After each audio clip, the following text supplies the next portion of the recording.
Frontlines is dead. Long live Frontlines. That's pretty much the message that we got from the DICE community managers over on the Reddit forums and Twitters yesterday evening or this morning, depending on where exactly in the world you are.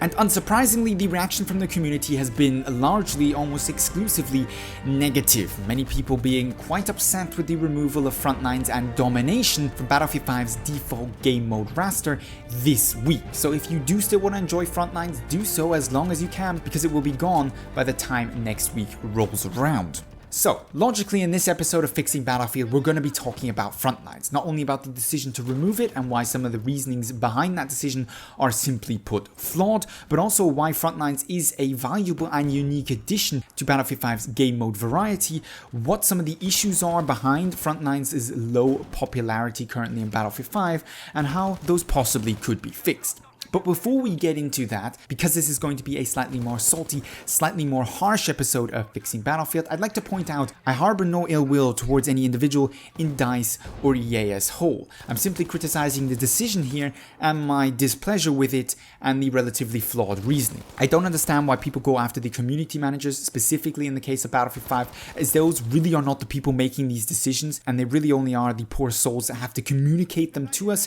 So if you have feedback, you have opinions on this topic, make sure to let DICE know, but make sure to let them know, especially if you're dealing with a community manager, in a respectful way. They're not there to make your life difficult, they're actually trying to pass on the community voices to the developers and the higher ups who are making these decisions which are causing such outrage.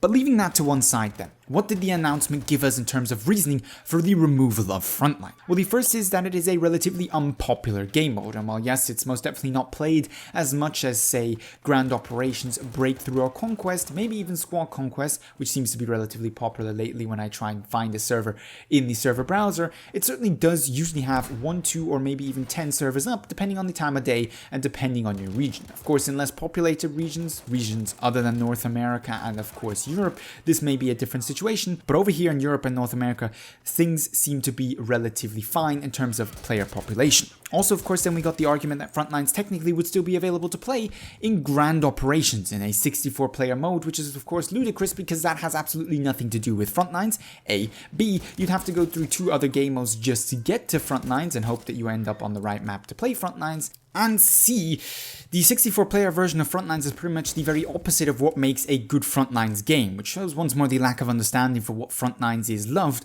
by the many people who do enjoy the game mode.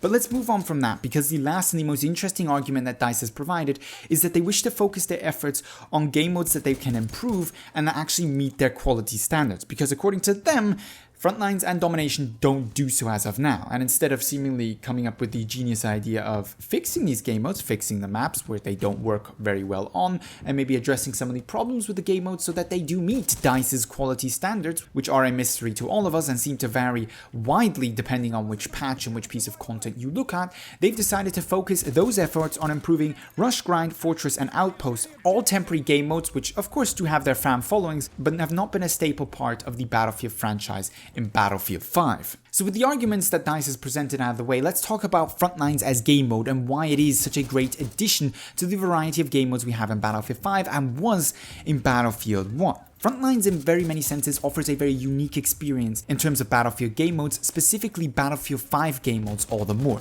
It is one of the few modes that is objective based and actually has a low player count, or lower than 64 player mayhem, with the only one actually coming to mind being Domination, now removed, and Squad Conquest, which is a far smaller 8v8 game mode and thus not really comparable in any sense to Frontlines as game mode. Also, it is a linear game mode at that, providing slightly more tactical and skill-based combat, at least to some, and that is of course an opinion that you can disagree with. At the same time, it is not an infantry-only game mode, allowing for a little bit of a mixture between armor and infantry, and there's no reason why in the future we couldn't also see planes for certain Frontline game modes as well, offering a closer to whole Battlefield experience on a slightly more tactical, smaller scale, which for many players, including myself and the people I play Battlefield with on a regular basis, is what makes the game mode so very enjoyable. Now, if you think it's going to be substituted by Breakthrough or Grand Operations, you would be very wrong, as those are very different game modes with very different focuses, despite also being linear game modes with mixed infantry and vehicle setups. So the real interesting part then is what are the problems behind Frontlines' lower than expected success in Battlefield 5 compared to, for example, Battlefield 1, where this was one of the 2 breakout game modes to come from that game, popularized through some of the additional maps that were offered for Frontlines for free to the community on some of the base maps, specifically maps of course like Amiens and the later released Prise de Tahua and Nivelle Nights being some of the additions that allowed the community to truly experience this map. It was available on a couple of other non-DLC maps as well. Monte Grappa, Argonne Forest was a very enjoyable one as well if you could get away from the grenade spam. Well, in many parts, I'd argue it's because the things that made Frontline so good in Battlefield 1 weren't taken over to Battlefield 5. The relatively careful vehicle infantry balance pretty much gone, as depending on the map, you can now have up to 3 tanks on an individual team of only 16 players, turning what is supposed to be a more close medium range with some long range engagements infantry focused with an addition of armor type game mode basically into a small version of a tank superiority game mode over flags that continuously shift over the map. That's one of the mistakes made. Another one is the absolutely atrocious map design when it comes to Frontlines. Now, while I have praised map design as an improvement over Battlefield 1 on multiple occasions when it comes to Battlefield 5, I cannot and will not do the same for Frontlines. As very few maps seem to work very well for the game mode, most work just about decently, and a number of maps, specifically Aerodrome and of course the dreaded Hamada, don't work at all in terms of balance and in terms of the type of experience that Frontlines is supposed to provide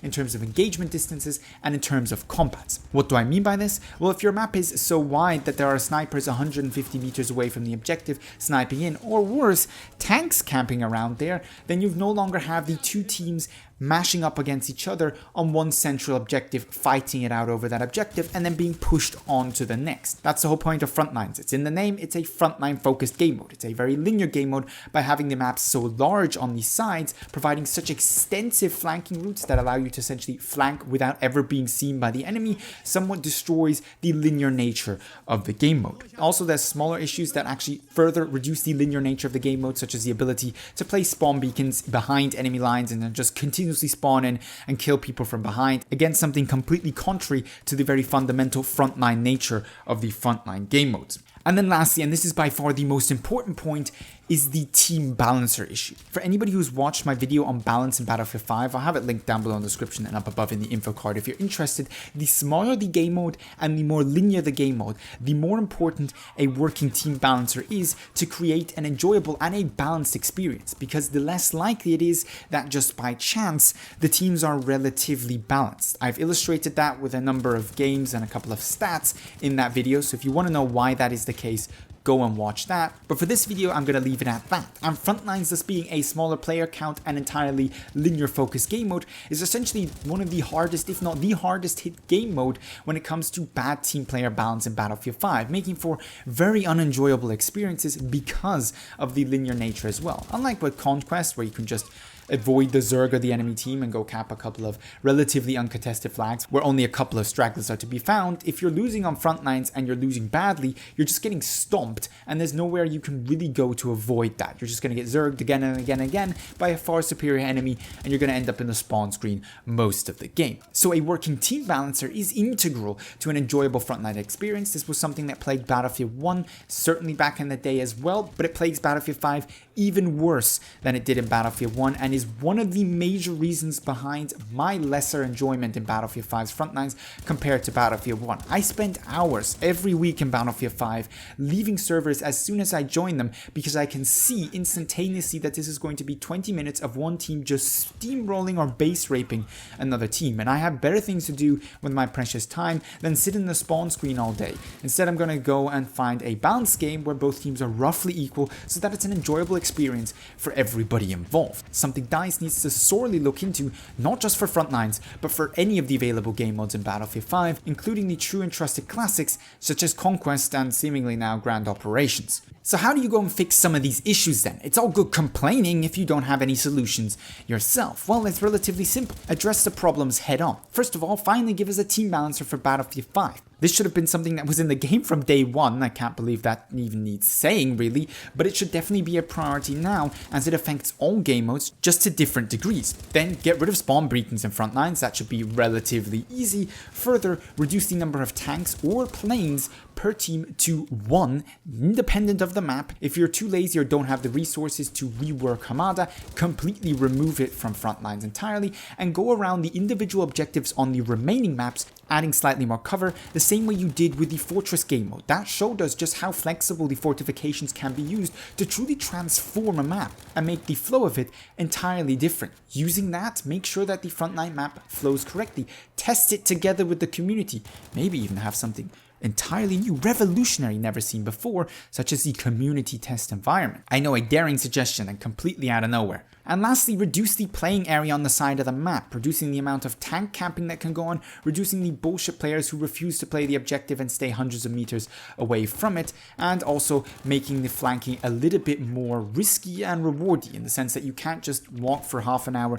across the very edge of the map unseen and then end up in your enemy's base. Instead, if you take the flank, you're going to have to take the flank in slightly closer proximity to your enemy, making them having an actual chance to see you and not just getting shot in the back consistently. That's all that needs to be done. Now, it's not exactly no work, it's definitely going to be some work, but for what was your signature breakout game mode from the DLCs in Battlefield 1, the only game mode that managed to survive being a DLC game mode in Battlefield 1 for any length of time, I'd like to add, this is definitely worth the effort. You've got a dedicated fan base that loves Frontline, myself included, and giving up on it is not a good look for a game that already lacks content and already has plenty of controversy surrounding the decision to constantly have temporary game modes appear and disappear. If anything, fix your base game modes before you add any further temporary game modes and end up putting any other development time into things that may only be available in the game for 1 or 2 weeks. I've actually compiled a video on my thoughts on the temporary game modes and the reasoning behind those as well, so if you're interested for that, I'll have that linked in the usual places as well. But that pretty much wraps it up for my thoughts on Frontline in Battlefield 5 and the decision by DICE to remove it alongside Domination. If you want to start a discussion with this video, put it out there on the Reddit, forums, whatever, feel free to do so. I have no issue with people using my content to give feedback to DICE, but I'd love to hear from you guys yourself, also down below in the comments. So leave that as well as, of course, your usual video suggestions and feedback down below in the comments, or hit me up with it over on Twitter. If you enjoyed this video, found it interesting or entertaining, don't forget to give it a thumbs up. But with all that being said, I'd like to thank you very much for watching, and hope to see you in the next Battlefield 5 video.